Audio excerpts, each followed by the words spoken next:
Buat teman-temanku yang baru gabung, bisa cek di playlist untuk urutan videonya, dan bisa juga cek di playlist untuk judul barunya. Kata, bab 781, bahaya mengintai di setiap sudut. Hanya ada beberapa pilar yang tersisa untuk menopang tambang besar itu dan mencegahnya runtuh. Dan di perut gunung yang luas itu, sebuah pemandangan yang spektakuler mulai terlihat. 9 naga batu menjulang tinggi masing-masing menempati posisi, mengelilingi bola batu besar dalam formasi 9 naga yang mengelilingi mutiara. Miao Yin, Fang Cuihong, dan yang lainnya semuanya terpesona, tidak dapat mempercayai apa yang mereka lihat. Xia Qingchen melintas. Setelah mengamatinya dengan saksama, dia mengulurkan tangannya dan berkata, "Berikan aku sekop itu." Miao Yin ragu-ragu sejenak, lalu memberinya sekop. Yang terakhir melangkah maju dan dengan lembut menggali permukaan bola batu. Pada akhirnya, bola batu itu hanya memiliki lapisan kapur di permukaannya, tetapi bagian dalamnya berwarna hijau tua. Sebuah token kuno berwarna ungu seukuran telapak tangan mengambang di dalam bola tersebut. Materialnya bukan emas atau kayu. Materialnya memiliki urat kayu dan kilau metalik, dan tubuhnya memancarkan cahaya fluoresensi redup. Saat token ungu itu bergulir, sebuah kata yang mengerikan terlihat terukir di atasnya, setan. Kata, setan, ditulis dalam bahasa negara kuno. Kata-katanya aneh dan menyeramkan, seolah-olah ditulis oleh setan sungguhan. Melihat kata ini, Miao Yin dan yang lainnya yang tadinya gembira, semuanya mendapat firasat buruk. Tuanku, apa ini? Fang Cuihong memegang dadanya dan berkata dengan gelisah. Xia Qingchen menatap medali ungu itu. Kalian semua, minggir. Jangan berada dalam jarak 100 kaki dari medali ini. Jika tidak, kondisi pikiran kalian akan terpengaruh. Bahkan dia berdiri 100 kaki jauhnya dan tidak berani mendekat. Terlebih lagi tatapannya sangat serius. Siapa yang begitu murah hati sehingga bisa mendapatkan token Markis Demonic Lord? Xia Qingchen bergumam. Yang disebut sebagai Raja Iblis Markis merupakan salah satu dari 10 Raja Iblis tertinggi. Meskipun kekuatannya tidak dapat dibandingkan dengan Yang Mulia Iblis yang tak tertandingi, dia juga tidak lemah. Xia Qingchen mengejarnya selama sehari sebelum akhirnya berhasil membunuhnya. Token ungu ini merupakan token pribadi dari Markis Demonic Lord. Markis Demonic Lord telah meninggal selama 10.000 tahun. Tokennya telah kehilangan keilahiannya dan direduksi menjadi benda biasa. Namun, meskipun begitu, tokennya masih memiliki kekuatan untuk menghancurkan dunia fana. Sebenarnya ada seseorang yang menggunakannya sebagai kekuatan pendorong bagi 9 naga untuk naik ke surga, mencoba dengan sia-sia untuk mengirim 9 naga ke surga dan membunuh para dewa. Formasi ini tidak cocok untuk ditinggalkan di dunia manusia. Xia Qingchen menegaskan lagi. Di matanya, susunan ini bukan saja gagal mencapai langit, tetapi juga akan menghancurkan bumi. Pada saat itu, kekuatan mengerikan yang tersisa di token Markis yang jahat tidak akan mampu melukai sehelai rambut pun dari para dewa. Sebaliknya, itu akan menyebabkan penderitaan yang besar. Cari bubuk mesiu dan taruh di dekat susunan penyegel jiwa 9 naga. Xia Qingchen segera memberi perintah. Kelompok pertempuran Yunlan segera mengambil sejumlah besar bubuk mesiu dari desa dan menimbunnya di jantung seluruh tambang, mengisinya. Begitu dinyalakan, bukan saja susunan pengunci jiwa 9 naga akan hancur, tetapi bahkan tambang pun akan terinjak-injak. Melihat pemandangan ini, Miao Yin dipenuhi dengan kekhawatiran. Jika Xia Qingchen berniat meledakkan tambang, ratusan ribu prajurit di alam awan tengah pasti akan mati di sini. Sayangnya, dia berada di bawah kendali Xia Qingchen dan telah kehilangan kebebasan pribadinya. Dia tidak punya cara untuk memberi tahu mereka. Untungnya, Xia Qingchen tidak berniat menghancurkannya saat itu juga. Tutup pintu masuk, bersihkan jejaknya, dan tutup beritanya. Kita tidak boleh membiarkan berita itu bocor. Xia Qingchen menatap Miao Yin. Para anggota kelompok pertempuran awan berkabut merupakan bawahannya yang terpercaya dan dapat dipercaya, tetapi Miao Yin tidak. Ketika Xia Qingchen menatapnya, pikiran Miao Yin untuk mengirim pesan secara diam-diam langsung padam. Dia takut jika berita itu bocor, siapapun yang menyebarkannya, dialah orang pertama yang akan dihukum. Ayo pergi. Xia Qingchen memimpin pasukan kembali ke kamp, dan kebetulan Li Linlin sudah mengatur ulang kelompok Langit Kuning. Melihat kembalinya kelompok tempur Yunlan, bayangan tempur Xuanji berkata dengan penuh arti, Tuan Xia, Zhou Bendao telah dihukum, dan posisi kelompok surgawi kuning kosong. Ini adalah kesempatan langka, jangan lewatkan. Dengan kata lain, dia mengingatkan Xia Qingchen untuk mengambil kesempatan itu. Semua Wan Xiaoqi di bawah Legiun Perlindungan Kota telah diambil alih. Kalau tidak terjadi hal yang tidak diharapkan, tidak seorang pun dapat naik ke Wan Xiaoqi yang baru. Kelompok Surga Kuning adalah peluang terbaik dalam beberapa tahun terakhir. Tatapan mata Xia Qingchen menatap ke kejauhan dan dia menggelengkan kepalanya sedikit. Kami akan mengikuti pengaturan komandan. Ia tidak menyangka sang panglima akan menyerahkan rombongan surgawi kuning itu kepadanya. Semua tanda menunjukkan bahwa komandan sedang mencoba menyingkirkan sayap keluarga Yu di Legiun Perlindungan Kota. Entah itu mengatur agar Li Linlin menyerang daerah militer ke-9 di timur atau mengatur agar Zhao Fei, yang memiliki dendam terhadap keluarga Yu, menjadi panglima tertinggi masa depan. Tindakan yang tampaknya tidak disengaja ini memiliki motif yang dalam, yaitu berurusan dengan keluarga Yu.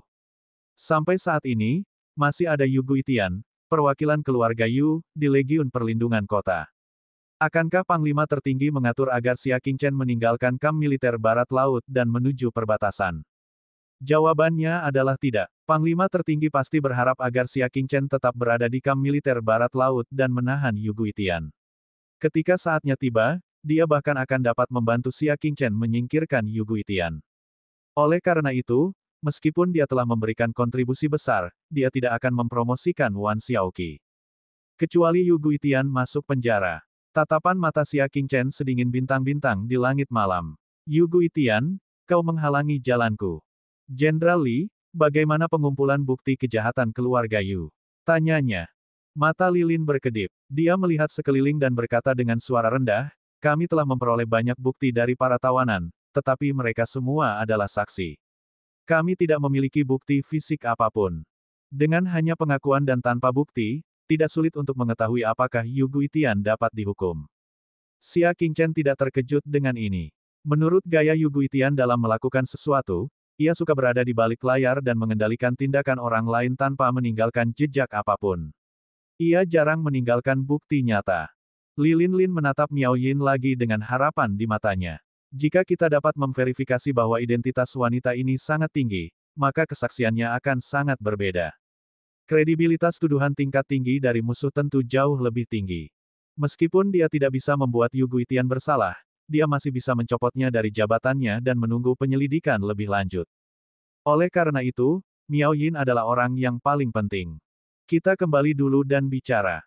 Tatapan mata Xia Qingchen berkedip. Kedua belah pihak sudah siap dan tidak ada lagi yang harus dilakukan. Mereka mengumpulkan pasukan dan berangkat bersama.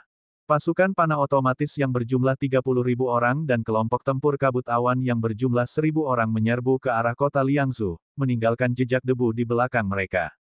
Setengah bulan kemudian, 100.000 mil jauhnya dari pinggiran Liangzhou. Setelah menyeberangi sungai ini, istana militer masih berjarak 1 hari perjalanan lagi. Saat malam tiba, Lilin berdiri di depan sungai yang mengalir deras dan menunjuk ke depan. Mengingat keberadaan Miao Yin, sandera penting, kedua pasukan sangat stabil di sepanjang jalan.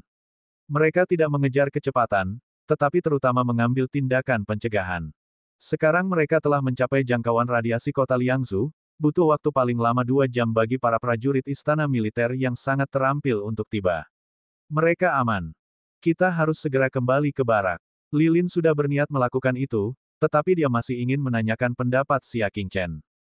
Di medan perang, kinerja cermat Xia Qingchen mendapat kekaguman Lilin.